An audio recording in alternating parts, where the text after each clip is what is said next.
Bismillahirrahmanirrahim. PAST and JEST jobs, test preparation, and mathematics MCQs. This is lecture number 30, and a simple and basic word problem of percentage. But here is a loss percentage of 5%. So basic MCQs, mathematics MCQs. A book bought for RS for 800 rupees was sold at a loss of 5%. Find the selling price. It means loss is a findings. Find the selling price. Total 4 options also present here. The first option is a 400, and the second option B is 760 rupees, and also C is 600 rupees. Now, and last option is a D is 800 rupees. Profit and loss, just simple two basic formulas.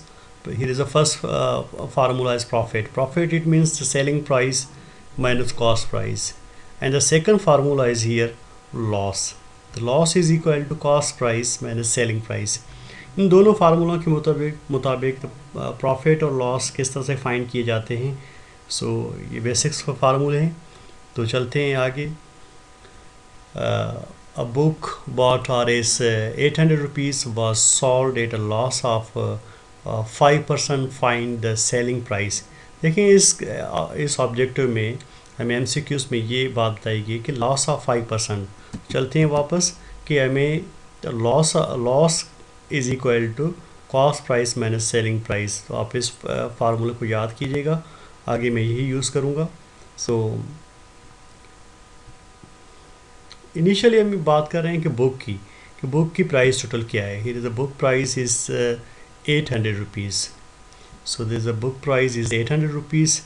अगर उस book को बेचा जा रहा है मगर loss हो रहा है देन 5%. तो हम यहाँ पर लॉस की परसेंटेज हमारे पास दी हुई है 5%. मगर ये बात यहाँ पर नहीं अभी तक बताई गई है कि भाई उसकी प्राइस क्या होगी, यानी कितनी टोटल अमाउंट कितना लॉस हो रहा है.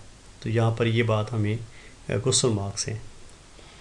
देन हमें फाइंड क्या करनी है, the find the selling price. यहाँ पर ये लास्ट में हमें रिजल्ट कौन सी मालूम करनी है, the find the selling price.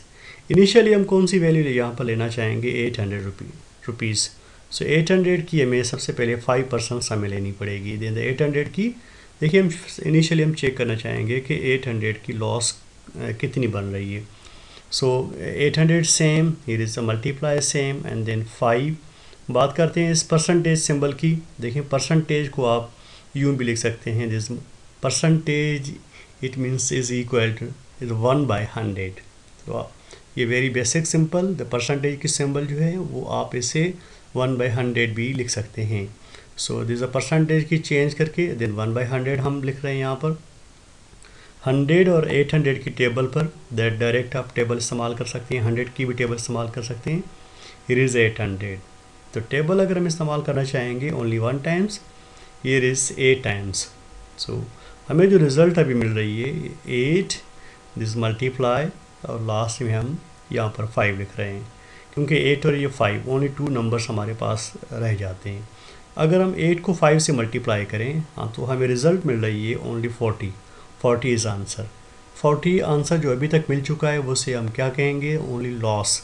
यानी कोई भी अगर बुक परचेज़ की जा रही है ख़रीद देन 800 रुपीज़ की प्राइस है इनिशियली, तो उस पर लॉस जो है सेलिंग कर रहे हैं उसे देन 5% लॉस के हिसाब से, इट मीन्स 40% हमें उस पर लॉस हो रहा है. चलते हैं उस लॉस वाले फार्मूले के मुताबिक जो पहले मैं आपको डिस्कस कर चुका हूँ कि प्रॉफिट और लॉस ये बेसिक से formula. Then loss is equal to cost price minus selling price. सबसे पहले हमें इनिशियली लॉस हमें कितनी हुई टोटल अमाउंट, ये इज़ 40 यहाँ पर रख देंगे, और इज़ इक्वल टू उसके बाद कॉस्ट प्राइस उसे कहा जाता है यानी कोई भी आप प्रोडक्ट जब भी आप लेना चाह रहे हैं और उसे बिज़नेस पर्पज़ के लिए ये इस्तेमाल कर रहे हैं और उसे आप बेचना चाह रहे हैं बाद में, तो ज़ाहिर है जो इनिशियल आपकी पेमेंट होगी उसे हम कॉस्ट प्राइस कहते हैं. हियर इज़ 800 में वो चीज़ ख़रीदी गई है बुक यहाँ पर, तो परचेजिंग जो इनिशियल ओरिजिनल प्राइस हम कह सकते हैं हियर इज़ 800 रुपीज़ जो जब परचेज़ की गई है जिसमें और हो सकता है कि उन पर अगर कोई भी अलग से बिलफर्स उस पर रेंट या कोई डिफरेंट चीज़ें बाइंडिंग कर सकते हैं बुक की, तो वो भी मिलाकर जो फाइनल जो अमाउंट हो सकता है दिस नोन एज 800 रुपीज़। सो उसे हम कॉस्ट प्राइस कह सकते हैं। सो 800 इज़ द कॉस्ट प्राइस, ये यहाँ पर रख दी गई। और हमें लास्ट सेलिंग प्राइस हमें मालूम करनी है। सो सेलिंग प्राइस को आप यूँ शार्ट फॉर्म में भी लिख सकते हैं, जैसे S P is known as a selling price.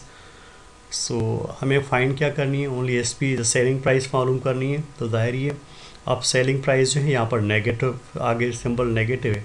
अगर आप एस पी को जैसे सेलिंग प्राइस को आप इक्वल के आप राइट साइड पे लेकर आएँ, इसको आप इस तरफ लेफ़्ट साइड पे लेकर आएँ, तो आप यूँ लिख सकते हैं देन 40 रुपीज़ को आप इक्वल के दूसरी साइड आप ले सकते हैं। 800 अपनी पोजीशन पे सेम ही रहेंगे और यहाँ पर ये पॉजिटिव में देन 40 रुपीज़। तो 40 रुपीज़ जब राइट साइड पे जाएंगे तो वो नेगेटिव में वैल्यू आ जाएगी, यानी इनकी पोजीशन हमने चेंज की हुई है, मगर उसकी आप ये नोट कर लें कि ये नेगेटिव यहाँ पर पॉजिटिव हो जाएगी, ये पॉजिटिव वाली वैल्यू यहाँ पर नेगेटिव हो रही है। तो then S P is known as a selling price. जो हमें ऑप्शन अभी लेना है वो जिसके बारे में हमें मालूम चाहिए, find the selling price is the selling price is equal to, अगर हम 800 में से 40 को माइनस कर रहे हैं तो हमें जो फाइनल रिज़ल्ट मिलेगी देन 760 रुपीज़।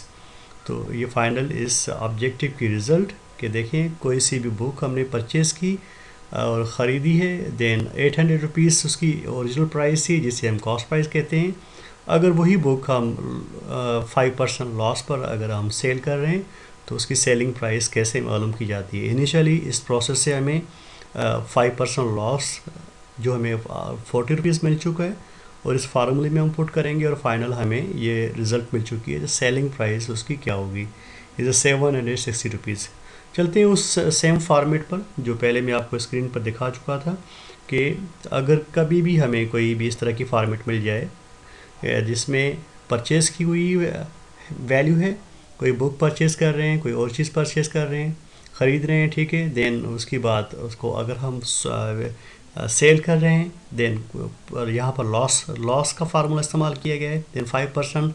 तो ज़ाहिर है हमें लास्ट में इस ऑब्जेक्ट में क्या मालूम करना था, ओनली सेलिंग प्राइस। तो सेलिंग प्राइस जो रिज़ल्ट हमें मिल चुकी है ये 760 रुपीज़ ये रिज़ल्ट मिल चुकी है। मैं उम्मीद करता हूँ कि आपको मेरा ये वीडियो लेक्चर पसंद आया होगा। थैंक यू, अल्लाह हाफिज़।